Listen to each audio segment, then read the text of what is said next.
pendidikan yang ada di Hong Kong, di mana sistem pendidikan ini dibahas di dalam kurikulum atau dibahas di dalam pembelajaran mata kuliah telaah kurikulum. Di sini saya sendiri Sylvia Desanti Lestari dengan NIM 22060013 dari kelas B2 angkatan 2022 akan mempresentasikan mengenai sistem pendidikan yang ada di Hong Kong. Yang pertama itu ada profil negara. Ibu kotanya itu adalah Tiongkok. Daerah administrasi khusus Republik Rakyat Tiongkok. Lagu kebangsaan March of the Volunteers. Mata uangnya itu adalah dolar Hong Kong. Luas negara 1,104 km persegi.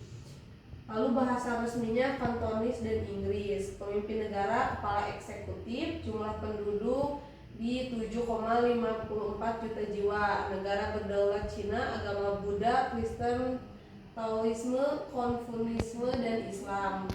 Nah, Hong Kong ini kenapa berdaulat sama Cina? Karena Hong Kong adalah bagian daripada Cina, sama halnya dengan Tiongkok atau Taiwan. Yang selanjutnya itu sistem pendidikan. Sistem pendidikan yang ada di Hong Kong itu sama seperti sistem pendidikan pada umumnya di negara-negara lain. Namun di Hong Kong itu ada yang pertama itu sekolah dasar sama 6 tahun. Diawali dari usia 7 tahun hingga 12 tahun. Yang selanjutnya itu ada sekolah menengah. Sekolah menengah itu dibagi menjadi dua, menengah pertama dan menengah kedua atau bisa dikatakan dengan SMA. Nah, setelah melewati sekolah menengah itu lalu ada ujian akhir, di mana ujian akhir itu dilakukan secara menyeluruh untuk memenuhi kriteria dalam pendidikan lanjutan, di mana itu bisa dilanjutkan ke perguruan tinggi 3-4 tahun sesuai dengan pendidikan yang yang diambil atau universitas yang berbeda-beda. Nah, yang selanjutnya itu kurikulum di TK. Kurikulum apa sih yang digunakan di Cina itu? Yang pertama, kurikulum pendidikan TK yang berfokus pada pembinaan minat belajar peserta didik, membangun nilai dan sikap positif, meningkatkan rasa percaya diri dan kemampuan merawat diri. Nah, ini salah satu dasar ya sebagai siswa itu atau sebagai siswa di Cina ini itu siswa itu dari hal dasarnya dulu. Yang selanjutnya ini ada SD dan menengah, di mana kurikulumnya itu berupaya membina siswa dalam rangka membangun landasan pengetahuan yang kuat melalui berbagai tahap pembelajaran. Nah, di dalam kurikulumnya itu dibahas sesuai dengan kebutuhan dan minat daripada siswa tersebut. Lalu yang ketiga itu kurikulum perguruan tinggi, di mana kurikulum perguruan tinggi itu mengacu kepada beberapa atau sesuai dengan universitasnya gitu. Yang pertama itu ada universitas riset, di mana universitas ini melakukan riset-riset mengenai hal-hal baru atau temuan-temuan baru. Yang kedua itu seperti biasa program sarjana sama seperti yang ada di Indonesia. Yang ketiga program pasca sarjana, ada kolaborasi internasional, di mana kurikulumnya itu mengacu dengan negara-negara lain atau menyatukan semua kurikulum yang ada di dunia untuk pembelajaran yang dilakukan. Yang kelima adalah kurikulum berbasis kompetensi. Nah, ini lebih ke kemampuan dan di mana kurikulum ini lebih lama masa belajarnya itu. Lalu apa sih kekurangan dan kelebihan yang ada di pendidikan Cina ini? Yang pertama, kualitas pendidikan tinggi. Yang kedua itu bahasa pengantar. Yang ketiga, kurikulum yang beragam. Yang keempat, fokus pada STEAM. Yang kelima, sumber daya yang baik. Nah, ini adalah kelebihan yang ada di pendidikan Hong Kong, karena Hong Kong salah satu negara yang dikatakan maju di dalam hal pendidikan maupun ekonomi. Yang selanjutnya itu ada kekurangannya. Yang pertama itu tekanan ada akademis tinggi. Karena apa? Karena acuannya tadi sebagai negara maju, jadi mereka itu beranggapan bahwa pendidikan itu harus sedemikian rupa, pendidikan itu adalah nomor satu.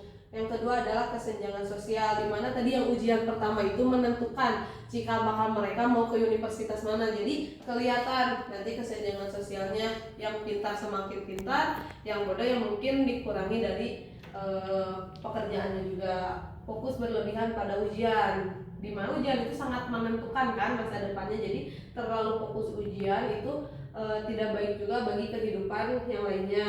Yang keempat itu keterbatasan pendidikan praktis. Jadi karena pengejarannya, kurikulumnya atau ujiannya, acuannya itu sangat berat, jadi keterbatasan yang praktisnya itu dihilangkan gitu. Jadi terlalu ribet untuk sistem pendidikan atau cara belajarnya siswa. Yang kelima, kurangnya pendidikan karakter dan moral. Karena mengejar hasil ujian yang pertama itu, jadi karakter dan moralnya terlalu tertinggal gitu. Jadi terlalu fokus dengan hasil ujian yang bisa menentukan ke fase berikutnya.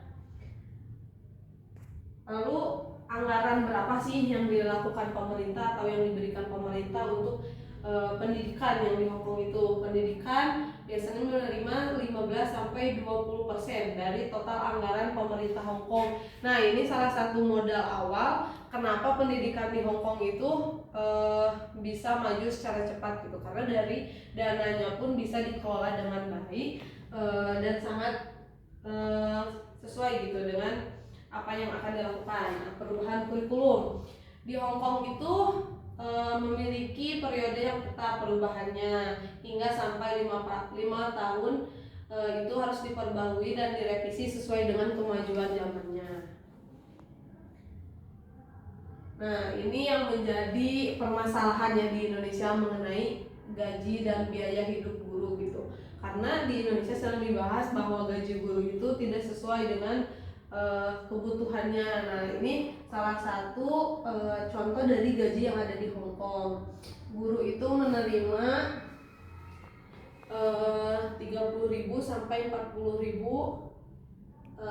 Hong Kong dolar dengan gaji yang lebih tinggi untuk guru yang pengalaman lebih dari 10 tahun. Nah, ini untuk pengalaman sama yang sertifikasi sama saja seperti di Indonesia. Lalu ini kurang lebih ini pengeluaran wajib yang guru dikeluarkan tiap bulannya. Misalnya sewa tempat tinggal 15.000 sampai 30.000 Hong Kong dolar per bulan. Lalu makan 2.000 sampai 4.000 Hong Kong dolar per bulan. Transportasi 500 sampai 800, asuransi 500 sampai 1.500 per bulan. Pendidikan anak ini 100.000 sampai 300.000 Hong Kong per bulan. Nah, jika dilihat dari ini sama saja ya, untuk honor itu belum memenuhi. Namun tunjangan yang ada di Hong Kong itu melebihi daripada beban biaya hidup. Nah, tadi yang sudah saya sampaikan mengenai sistem pendidikan dan bagaimana pendidikan di Hong Kong itu bisa maju secara pesat atau bisa menduduki ranking terbaik dalam sistem pendidikan.